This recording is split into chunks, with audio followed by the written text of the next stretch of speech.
space, so having an extra office somewhere away from your home is really important to you. It's your escape, really. It's not like you'd have an office even if you didn't need it, because it's your escape. This is freaking me out, I gotta be honest. Like, you're so spot on. You're freaking me out. It's crazy how because I've never seen a psychic. This is my first experience, so I'm keep going. This is just much more inspired today, and I wasn't sure what to expect from today because I've never done anything like this.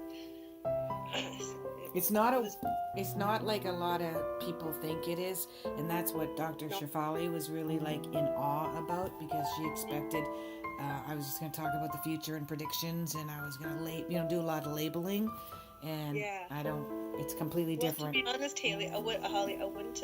It's only because of Dr. Shefali's recommendation. Otherwise, because I had such a preconceived idea of what it would be, but I was open to it on her recommendation. Actually, really intrigued off her recommendation. So. And can I book another session at some point with you? Mm-hmm. Your mom had that. She could have done that. She could have done animal communication. Mm-hmm. She had a really strong connection, and she could hear what they were saying in their heads. She would actually say it out loud. Oh, do you want this? Is this what you want? Is this what you're gonna, that kind of thing. Yeah. And some people might have thought it was cute, that she did that. But in her home, she wouldn't even clear away the cobwebs. Yeah. She wanted the spiders there, and I touch spiders too. She taught me how to approach them and to handle, to touch them, and not to make them afraid of us. Yeah. The animal interprets what the human is going through to someone like you, right? So, and the animal can tell you what's going on with that person. And I used to do that with my mom. Mm-hmm. She had dementia, and she could communicate, but it didn't make sense for the last few years. Yeah. But I would take my dog in, and he was a Jack, so he wasn't huge, and I put him on a chair between the two of us, and she would talk to him and stroke him. So she, and he knew how to help, and I could pick up on.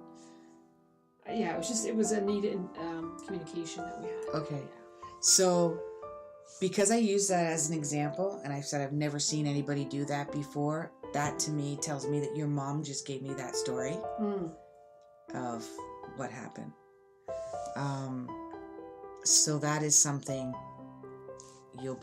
an idea that you'll be working on yourself. And I wanted you to look back at 1999. 1999 is when you possibly went into quite a deep depression around somebody really lying to you and cheating and deceiving you and deception. Do you remember that?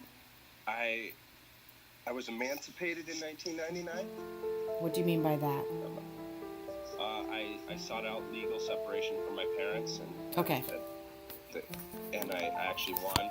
And I moved out on my own when I was young, and so that's probably clearly. Actually, another big part. There's a whole lot that happened in 1999. So I got emancipated. I moved out on my own. Was working. So maybe anything that comes up for you intuitively. Okay. Or any messages that are, I know you do some mediumship. Anything that's wanting to come through, maybe from my grandfather, for whatever reason. Yeah. It's pulling on me.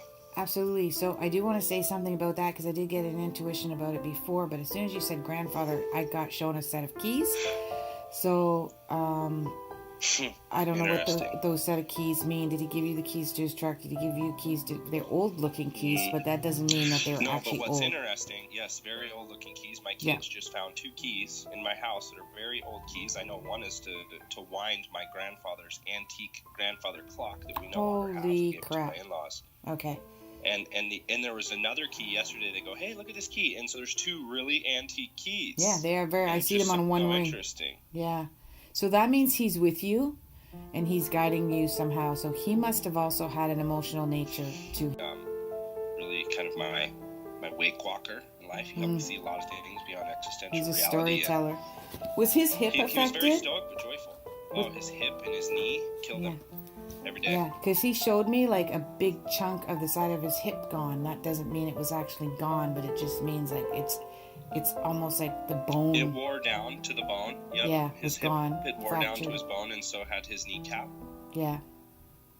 Yeah. Oh, I think that you definitely hit on some very key points. I can tell that energetically that they are absolutely ringing true. You definitely provided some clarity where I start thinking of too many things at once, and when I do that, I don't have clarity, and I find it hard for me to get grounded and centered myself to figure out which is the one that is making most sense. But you were helping me to access that inner knowing, so that is wonderful. End of next week to have that done and applied for, so that I can do the consulting and start pushing there, because a couple more people have asked me about consulting, and you had mentioned that in the last session. So and you also said last time that I should, when I have any opportunities, I should build in a 3-month trial basis. Yeah. Just that's to for see your how, mentality. Yes. That makes you feel like you're not committing 100%. So and I was actually kind of good with that, and it's like, okay, no, I need to take time for me. Thank you so much. You're welcome. I hope it's been helpful. It has been really helpful.